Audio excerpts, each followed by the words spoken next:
आप सभी को जय मसीह की। आज परमेश्वर के वचन में आप सभी का स्वागत है।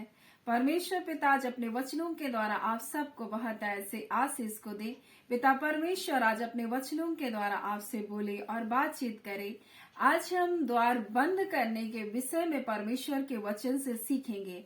अक्सर हम परमेश्वर से प्रार्थना करते हैं, परमेश्वर हमारे लिए द्वार खोल, द्वार खोल, द्वार खोल करके हम परमेश्वर से प्रार्थना करते हैं।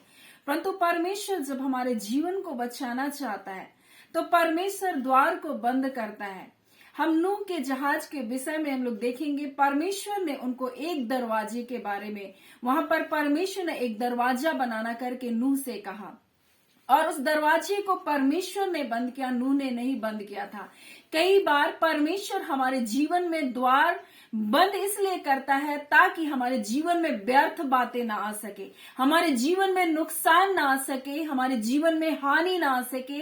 इसलिए परमेश्वर हमारे जीवन में कई बार कई दरवाजों को बंद करता है और कई बार इन बंद दरवाजों के लिए भी आपको परमेश्वर को धन्यवाद देना सीखना पड़ेगा, क्योंकि हम परमेश्वर से रोते हैं, परमेश्वर के सामने कलपते हैं, परमेश्वर से कहते हैं परमेश्वर ये दरवाजा मेरे लिए खुला होता तो बहुत अच्छा होता। परंतु नहीं, परमेश्वर अगर आपके लिए दरवाजे बंद किए तो उसमें आपकी भलाई है, क्योंकि परमेश्वर ने नूह और उनके पूरे परिवार को जहाज में और जितने भी परमेश्वर की योजना के अनुसार जितने जानवर थे सभी को परमेश्वर ने जहाज में लाया और परमेश्वर ने इस दरवाजे को बंद कर दिया ताकि परमेश्वर उनको उस महाजल प्रलय से बचा सके।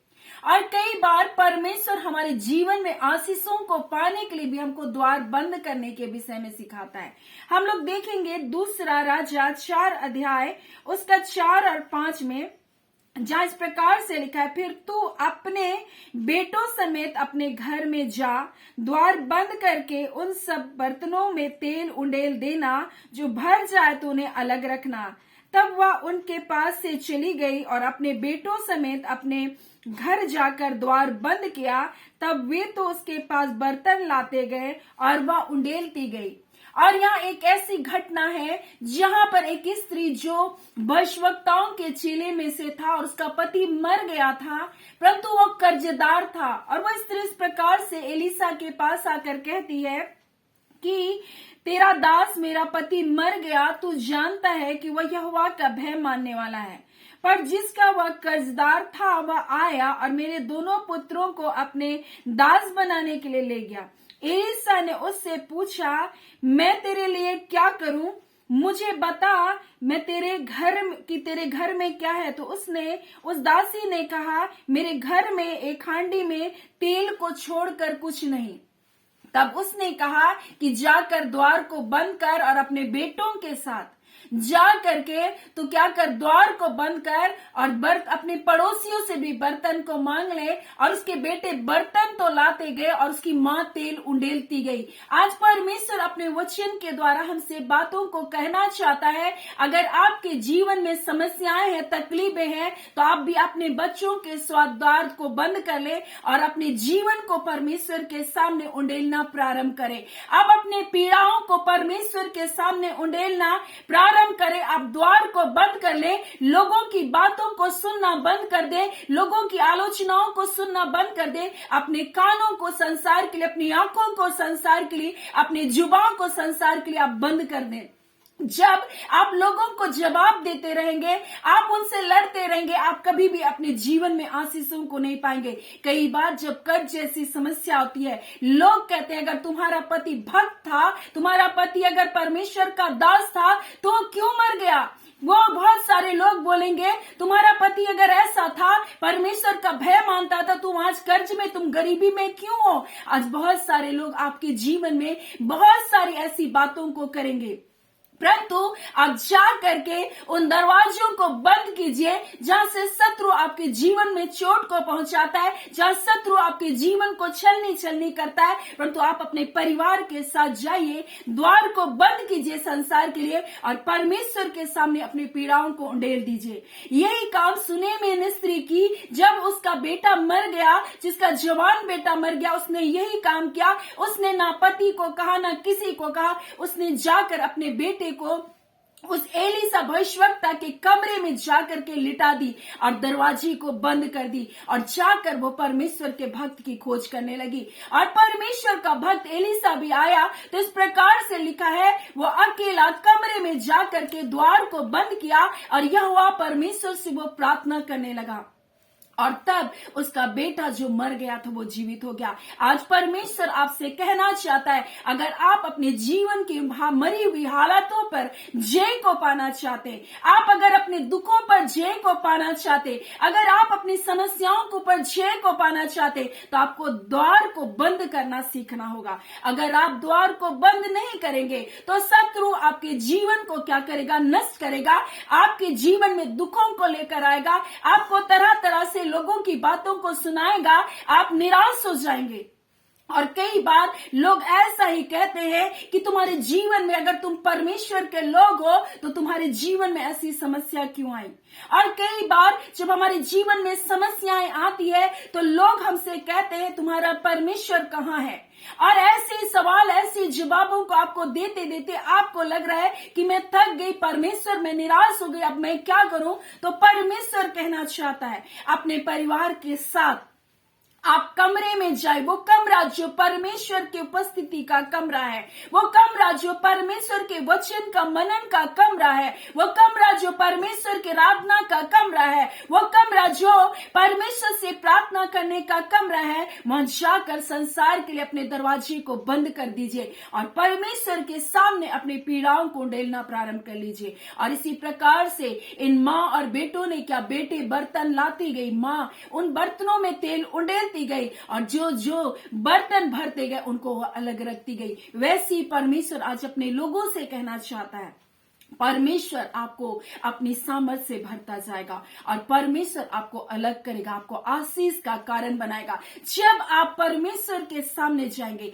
जब आप संसार के लिए दरवाजे को बंद करेंगे, तब परमेश्वर आपके जीवन को भर देगा, अपनी सामर्थ से भर देगा। और जब आप द्वार से बाहर जाएंगे, आप लोगों के लिए आशीष का कारण बनेंगे, आप लोगों के लिए छुटकारे का कारण बनेंगे। और परमेश्वर इसलिए अपने लोगों से कहना चाहता है, अगर तुम्हें द्वार को खुलवाना है तो तुम्हें द्वार को बंद करना सीखना होगा। और अब जब द्वार को बंद करना सीखेंगे, संसार के लिए, संसार के विचारों के लिए, नकारात्मक बातों के लिए, निराशाओं के लिए जब आप द्वार को बंद करना सीखेंगे, तब परमेश्वर आपके जीवन में अपने दरवाजों को खोलेगा, आशीषों के दरवाजे को खोलेगा। और ये इसलिए नहीं खोलेगा कि आप योग्य हैं, परंतु इसलिए खोलेगा क्योंकि परमेश्वर आपसे प्रेम करता है। और भजन संहिता में जब हम लोग उसको देखते हैं 78 में इस प्रकार से लिखा हुआ है, इसका 23 में, तो भी उनको आकाश को आज्ञा देगा, उसने आकाश को आज्ञा दी कि स्वर्ग के द्वारों को खोलो। और क्यों कर परमेश्वर यहाँ तो भी करके लिखा है, तो भी उसने आकाश को आज्ञा दी कि स्वर्ग के द्वारों को खोले। कारण ये है कि उन्होंने परमेश्वर के प्रति बलवा किया था, परमेश्वर के प्रति विरोध में अपने जीवन को जिए थे। तो भी परमेश्वर जो प्रेमी परमेश्वर है, वो परमेश्वर जो दया करने वाला परमेश्वर है, इस प्रकार से लिखा, इसलिए कि उन्होंने परमेश्वर पर विश्वास नहीं रखा, ना उनके उद्धार करने की शक्ति पर भरोसा रखा, तो भी उसने उनके लिए आकाश को क्या किया? आज्ञा को दिया कि उनके लिए स्वर्ग के द्वारों को खोलो। कई बार हमारे जीवन में समस्याएं इसलिए आती है, और इनके जीवन में भी समस्या इसलिए आई थी क्योंकि उन्होंने कहीं ना कहीं परमेश्वर की आज्ञा का उल्लंघन किया था। ये परमेश्वर के भक्त तो थे, परमेश्वर का भय तो मानते थे, लेकिन कहीं ना कहीं कुछ ना कुछ तो त्रुटि थी। इसलिए परमेश्वर का वचन व्यवस्था विवरण में इस प्रकार से लिखा है, जिसका 15 में, तब परमेश्वर कहता है कि जिस 15 उसका 5 में, इतना अवश्य हो कि तू अपने परमेश्वर यहोवा पर चित्त लगाकर सुने, उसकी सारी आज्ञाओं को मानने में जो आज मैं तुझे सुनाता हूँ चौकसी करे, तब तेरा परमेश्वर यहोवा अपने वचन के अनुसार तुझको क्या देगा? आशीष को देगा। तो बहुत तेरी जातियों को उद्धार देगा, परंतु तुझे उद्धार लेना ना पड़ेगा। बोलते हैं कि तू बहुत जातियों पर प्रभुता करेगा, परंतु वे तेरे ऊपर प्रभुता ना कर सकेंगे।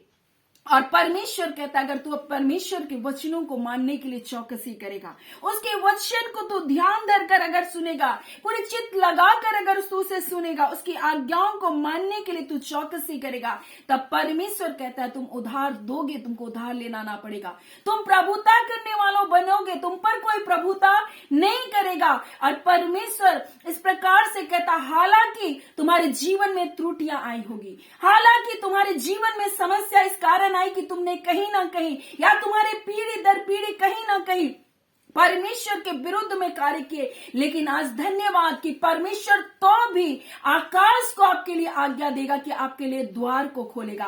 परमेश्वर आपके ऊपर अपरंपार आशीषों को देना चाहता है, इसलिए उसने अपना इकलौता बेटा यीशु मसीह आपके लिए दिया।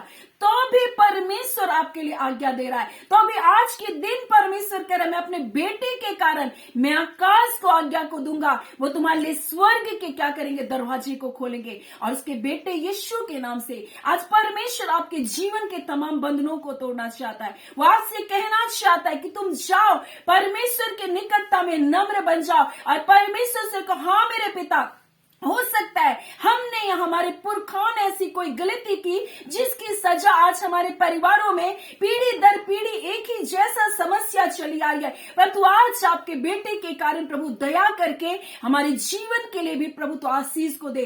हम आपसे प्रार्थना करते हैं आप दरवाजे को बंद कीजिए संसार के लिए, लोगों की बातों को सुनने के लिए, और परमेश्वर के लिए अपने मन को खोल करके उससे प्रार्थना करें, उसके सामने अपनी पीड़ाओं को उंडेल दीजिए और वो परमेश्वर आपके लिए आकाश रूपी झलकों को खोलेगा। और परमेश्वर का वचन इस प्रकार से कहता है कि परमेश्वर के खोले हुए को कोई बंद नहीं कर सकता और उसके बंद किए हुए को कोई खोल नहीं सकता। परमेश्वर ने नूह के जहाज के उस दरवाजे को बंद किया ताकि शत्रु वहां प्रवेश ना कर सके। कई बार परमेश्वर आपके जीवन के दरवाजों को चाहता है कि आप बंद करें, और कई बार परमेश्वर स्वयं आपके दरवाजे को इस प्रकार से बंद करता है कि शत्रु उसमें प्रवेश ना करने पाए, विपदाएं उस पर प्रवेश ना करने पाए। सो परमेश्वर आज अपने वचनों से कहना चाहता है तुम द्वार को बंद करना सीखो, तब परमेश्वर आपके लिए स्वर्ग के दरवाजों को क्या करेगा, खोलेगा। सो परमेश्वर पिता इन वचनों के द्वारा आप सबको बहुत ऐसे आशीष को दे। आमीन। आइए प्रार्थना करेंगे। धन्यवाद देते जीवते सच्चे सामर्थी पिता परमेश्वर, प्रभु यीशु के नाम से प्यारे पिता आपके निकटता आपकी हुजूरी में आते हैं। आपके प्रिय लोगों के साथ पिता परमेश्वर आपके निकटता में आना बड़ी आनंद की भरपूरी है पिता। आपके प्रिय लोग जब परमेश्वर प्रभु जी, हाँ पिता, हम सब मिलकर जब आपका धन्यवाद करते खुदावन परमेश्वर, आपके स्तुति करते खुदावन परमेश्वर पिता, चाहे दूर चाहे निकट खुदावन परमेश्वर, तो हम सब का प्रभु है पिता, तो हम सब का राजा है प्रभु जी, तो करुणा निधान है परमेश्वर पिता। तो इसलिए आशीषों को नहीं देता पिता कि हम इस योग्य है पिता, परंतु आप इसलिए आशीषों को देते क्योंकि योग्य आप है। आप करुणा में परमेश्वर, आप प्रेमी परमेश्वर, आप तरस खाने वाले परमेश्वर। आपके प्रिय लोगों की जितनी समस्याएं हैं, बंधन बंधवाई है, आज यीशु नासरी के नाम से प्रभु जी हम सारे बॉन्डेज को खोलते यीशु के नाम से पिता। हम प्रार्थना करके इनके जीवन को ब्लेस करते खुदा, इनके परिवारों को आशीषित करते हैं प्रभु जी यीशु के नाम से प्रभु जी। जो पीढ़ी दर पीढ़ी कष्ट की समस्याएं, जो पीढ़ी दर पीढ़ी मृत्यु की समस्याएं, जो परिवार में मृत्यु के ऊपर मृत्यु है प्रभु, आज मैं इस बॉन्डेज को तोड़ती हूँ यीशु के नाम से खुदावन परमेश्वर पिता। आप पिता अपने लोगों से कहना चाहता है तुम द्वार को बंद करना सीखो, संसार की बातों को सुनना बंद कर दो, संसार की आलोचनाओं को सुनना बंद कर दो, परंतु परमेश्वर की प्रतिज्ञा, परमेश्वर के प्रेम की ओर निहारना शुरू कर दो। क्योंकि वो परमेश्वर तो भी कि हम परमेश्वर को नहीं पुकारे, तो भी कि हम परमेश्वर को नहीं जाने, फिर भी वो कहता है मैं तुम्हारे आकाश को आज्ञा को दूंगा कि तुम्हारे लिए स्वर्ग के दरवाजे को खोलेगा, उद्धार के दरवाजे को खोलेगा, छुटकारे के दरवाजे को खोलेगा। ए खुदावन परमेश्वर, हालांकि कुछ लोग ऐसे हैं पिता जो आज तक आपको नहीं जाने पिता, आपके प्रेम को नहीं जाने हैं पिता, परंतु तो भी आप कहते हैं मैं तुम्हारे लिए भी आकाश के उन झरोकों को खोलूंगा और मैं तुम पर अपरंपार आशीषों की वर्षा करूंगा, जिससे तुम जानोगे स्वर्ग और पृथ्वी का कर्ता, मालिक और स्वामी यहोवा परमेश्वर ही है, जिसने हमसे प्रेम करने की खातिर अपना इकलौता बेटा को दे दिया। ऐ खुदावन, अपने प्रेम को अपने लोगों के जीवन में आप प्रकट कर रहे, अपनी भलाइयों को प्रकट कर रहे, अपने छुटकारे को प्रकट करे। आपका धन्यवाद करते प्यारे पिता, हम आपको आदर महिमा देते हैं। अब परमेश्वर, हम आपके नाम को धन्यवाद करते हैं खुदावन। आप अद्भुत है मेरे पिता, आप अलौकिक है खुदावन परमेश्वर, और अपनी भलाइयों से अपने लोगों को आप तृप्त करें, अपनी शांति को दे रहे प्रभु जी। बंधन टूट रहे यीशु के नाम से, और शैतानिकता के सारे बॉन्डेज टूट रहे हैं यीशु के नाम से। अंधकार की शक्ति के परिवारों को छोड़कर जा रही है। तमाम निराशाओं के बंधन जाते रहे, तमाम अंधकार के बंधन टूटे यीशु के नाम से। प्रिय लोग, पिता आपके जो बेटे और बेटियां हैं प्रभु, आपके संतान है खुदावन परमेश्वर, आप उनके जीवन में अपनी भलाइयों को प्रकट कर रहे, हम आपका धन्यवाद करते हैं। प्रार्थना हम यीशु के नाम से मांगते हैं, दया सुने अनुग्रह से ग्रहण कर लीजिएगा। आमीन। परमेश्वर पिता सबको बहुत ऐसे आशीष को दे। आमीन।